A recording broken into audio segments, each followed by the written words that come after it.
The United States is not very internationalized. But not very is not the same as not. The Americans do have and will continue to have foreign relations both friendly and unfriendly. With one country, those relations have been so friendly for so long that they have largely been lost in the noise of American domestic politics. Canada has many of the same features that make the United States such a rich and successful country. They're just not arranged right. Yes, the Great Lakes are in effect a series of massive waterways.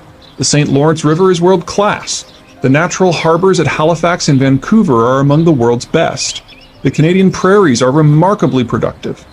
But none of these things are naturally linked together in the way that the United States' geographic blessings overlap. Canada is full of natural boons, yes, but its geographic blessings are scattered about, fracturing the country's economic, cultural, linguistic, and political systems. Daunting physical barriers break Canada into pieces, working from west to east. The first of those barriers is the Rocky Mountains. These peaks are as rugged as their American counterparts, but sufficiently far north that winter closings are common and lacking the broad open spaces of the American Rockies that might host sizable populations.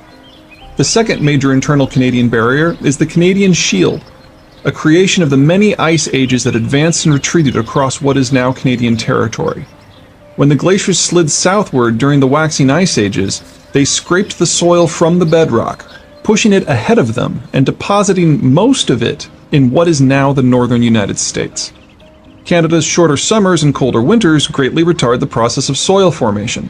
So now, 10 millennia later, the soils are still very thin, shallow, of low fertility, and can only support conifer forests. Clearing the region generates few improvements, as the glacial weight also cracked apart the bedrock, heavily peppering the land with rock uplifts and hundreds of thousands of small lakes. The land is wholly unsuitable for agriculture and extremely difficult to build even nominal transport corridors through. The third barrier is, somewhat ironically, a waterway. After passing by Quebec City, the St. Lawrence River in essence becomes an ever-widening bay. While this allows oceanic traffic easy access to Quebec City, it hives off eastern Canada from the mainland. These three barriers split Canada into 5 largely autonomous pieces. For all practical purposes, Vancouver is a city-state perched at the westernmost edge of Western civilization.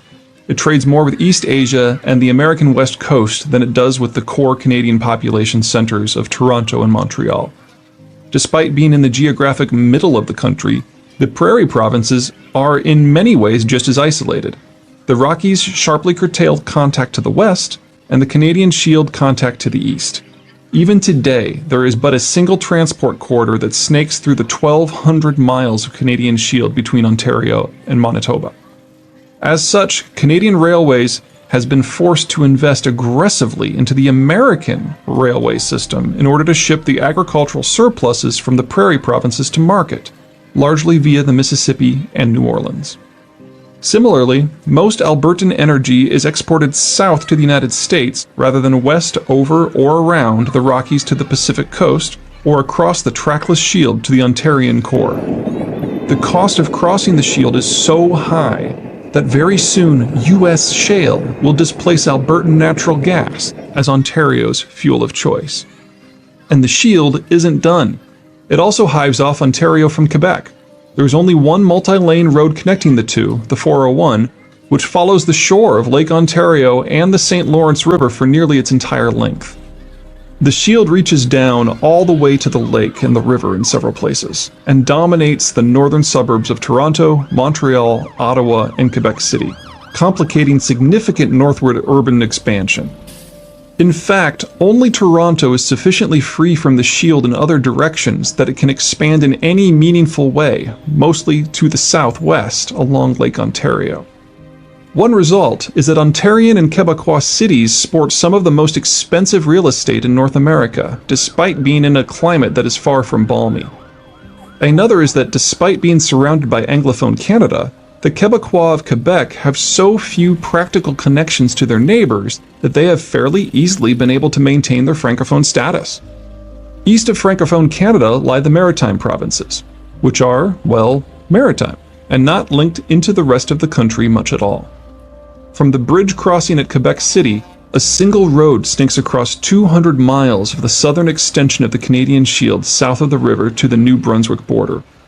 It's another 450 miles of similarly empty terrain before one finally reaches the container port of St. John's, New Brunswick, on the Atlantic coast. Geographically, Canada just isn't a unified entity. And that's without even considering its more publicly discussed challenges such as the Anglophone-Francophone divide or the country's confederal political system. Or that because of the cold climate, most of the Canadian landmass is simply too inhospitable to support a large population, condemning everyone to live on the country's extreme southern fringe. An oft-asked question in the United States, laced with no small amount of amused derision, is why does Canada even exist? I hate to say it, but it isn't a stupid question. Canada is unstable and unwieldy from a geographic and political point of view, and a series of barely connected American satellites from an economic one. The answer is because the early Canadians, when they were still British subjects, realized their position and worked assiduously to get the Americans to see them as friends rather than British stooges. This was not a simple task. A large portion of Canadian citizens in 1800 were either of French descent or loyalist transplants from the former American colonies who held no love for their former associates. In the War of 1812, the Canadians of American extraction were able to vent something fierce. The British used Canadian territories as their main staging ground for battering the Americans, and provided transport for Canadian Marines in the infamous raid on Washington, D.C. that burned the capital to the ground. And then, much to the Canadians' horror, rather than drive a stake into America's heart, the British redirected their energies to reshaping Europe in the aftermath of Napoleon's fall, leaving Canada to stand alone against the seething Americans.